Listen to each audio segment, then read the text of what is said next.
plein milieu scolaire, ce lycée est vide de ses apprenants, à 1 heure de cours.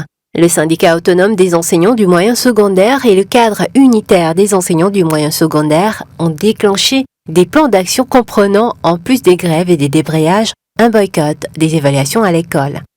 Pour cette année, il n'y a pas de nouvelles revendications. Les enseignants demandent le respect des accords.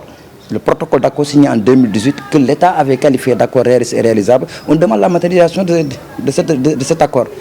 La crainte d'une année blanche poussant ainsi les élèves à investir les rues de Dakar pour manifester leur besoin de retourner en classe. Donc quand les élèves sortent pour manifester leur droit le plus absolu, et ça nous fait très mal, mais à l'impossible nul n'est tenu, c'est l'État en réalité qui est à l'origine de tout ça. Si l'État avait au moins respecté ses engagements et l'accord signé, peut-être on n'en serait pas là aujourd'hui.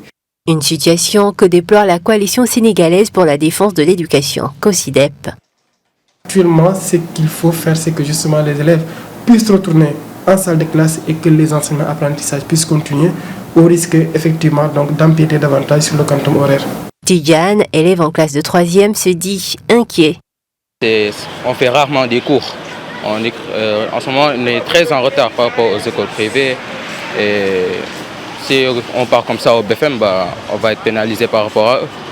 Donc, c'est pas. Pour moi, ils doivent arrêter de faire des grèves pour un moment, venir faire des cours, essayer de rattraper le retard et après ils verront ce qu'ils feront.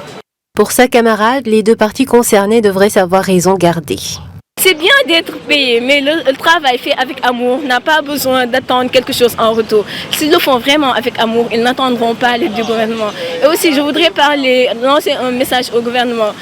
Aucun pays ne s'est développé sans l'éducation et la santé. C'est la base du développement.